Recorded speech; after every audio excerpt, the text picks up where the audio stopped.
Check out this image changing section on the Adidas site. Today, I'm going to show you how to add this to your store. I have all the code ready to go, so all you have to do is copy and paste. Yes, I've made it that easy. The steps are simple. Create a file, copy and paste the code in, open your theme editor, customize your new section as you please, and then party. If you want to follow along and understand how I built this section using HTML, CSS, and JavaScript, then hang around and learn a thing or two. Without further ado, let's get started. The first thing we're going to do is open up our code. So if you're going to use the admin theme editor, you can just come into your duplicated theme and click edit code. I am going to use my Shopify CLI, and I have already switched to this new theme. So I'm just going to run Shopify theme dev. And it looks like I've got my local environment running. So now I can come to my code editor.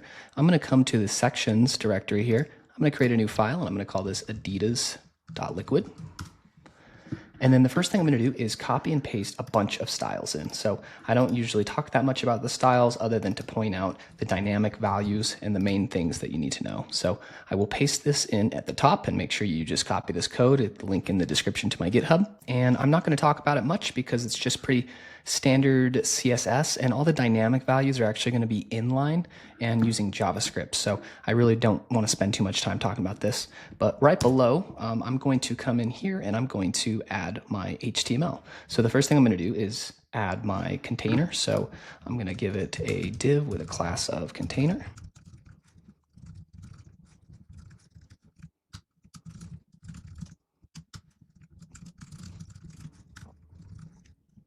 So right here, this is our product grid, and this is going to be where we roll through. We're going to create some blocks so that we can make this a little bit more efficient. And then right here below is where we're going to have like the words, the title, the subtitle, and then the add to cart, or not the add to cart button, rather the navigation button. So right here below this div, I'm going to add a H2.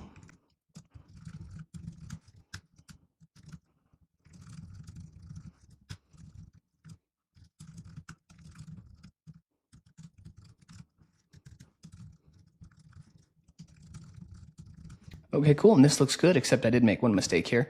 My tags are not in the right place because you can see I'm defining the block here and then I'm referencing it here. So I need to actually move this div and this N4 around the other information like this.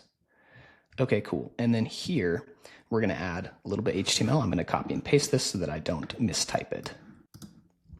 So once I paste that in here, you'll see that there's this product card, this product image container, and you'll see that we're doing a bunch of stuff here with our schema. So what we're doing is we're setting the initial background image to the card image 1, and then I'm storing the other card images 1, 2, 3, and 4, and they're all going to be defined in the schema below.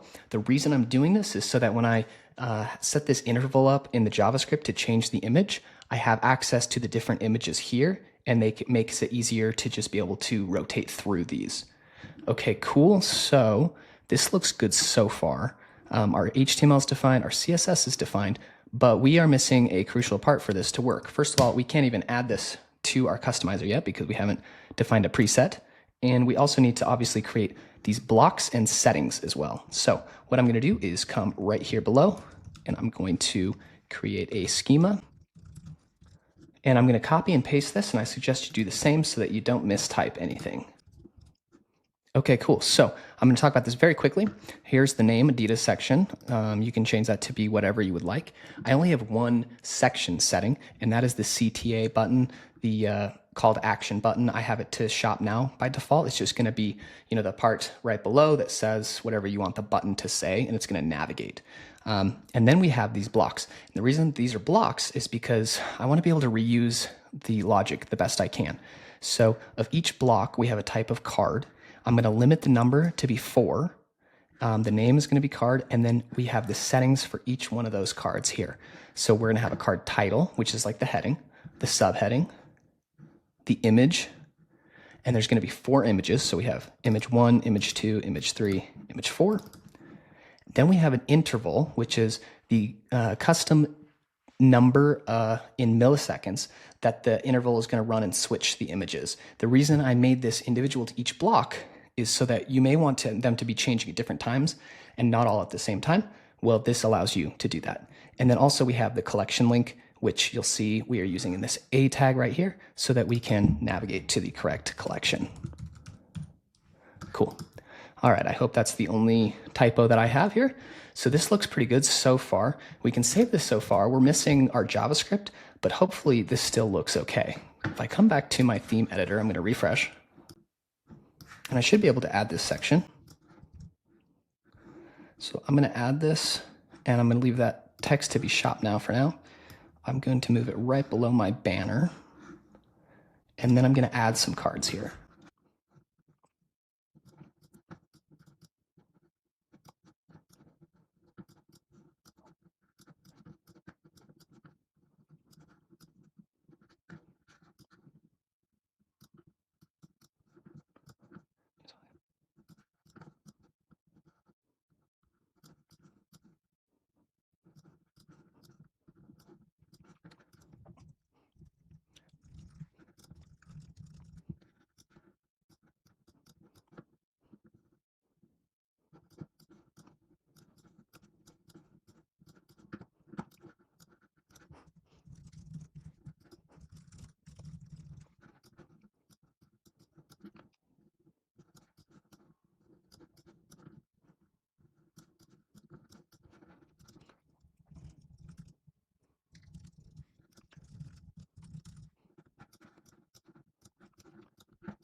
And as I saved, it looks like I have an issue with my HTML. So I'm going to come back here. I think I missed an extra div. And I also think I misspelled collection here. Okay, cool. So let's save that. I'm going to come back here and refresh. Okay, cool. So we can see some weird stuff going on. It doesn't look very good so far. Let's continue working on it and see if we can work this out. So right below our HTML, in between our schema tag, I'm going to add some JavaScript here. So I'm going to do this script tag like this, and I'm going to go ahead and paste this in because I don't want to make any mistakes here. So I will come here and paste this, and you'll see that we have a few things going on here. The first is this event listener for the DOM content loaded. And when that is loaded, it's going to call this initialize product cards. This product cards is going to grab all of the items in the image container, and then it's going to try to get each image from them. So remember I said there's 4 images, or can be up to 4 images. If you don't want 4 images, that's totally fine. You can do 1 through 4, 1, 2, or 3. And it's just gonna do however many you have. So if you only have 1, it's just gonna stay on that 1 image. If you have 2, it'll rotate between the 2, and so on and so forth. After we grab those, we filter them out to make sure that the behavior is correct. And then what we do is we set an interval, and we use the interval that we saved in our customizer that we're adding right here. And we're able to get that, and then that's how often or how frequently we will then update the background image here. So let me save this and see if we're still having issues. Looks like we are with our styles somewhere, so I'm going to investigate that very quickly. And it looks like I needed to move this div just above the N4. So I make this mistake, these kind of mistakes all the time when I'm typing it out. If you just copy and paste the code, you really shouldn't have any issues whatsoever. So sorry about that. Now we have that in place. If I save this and come back, sweet. So we can see our images are showing up correctly. Now let me make sure that the rotations are working, that the image is successfully changing. So if I come back, cool. Okay, cool. So we can see that the images are updating successfully. They are updating at the same time. So if we wanted to change that, all we would have to do is change the interval as well. So we can do that. All you have to do is come back to the theme editor, and then you can update that as you please.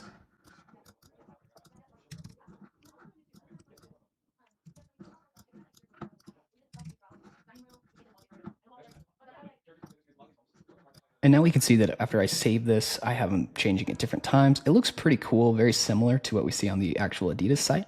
I hope this has been helpful, and if you have any questions, let me know in the comments, and let me know what else you'd like to see built, and I will see you next time.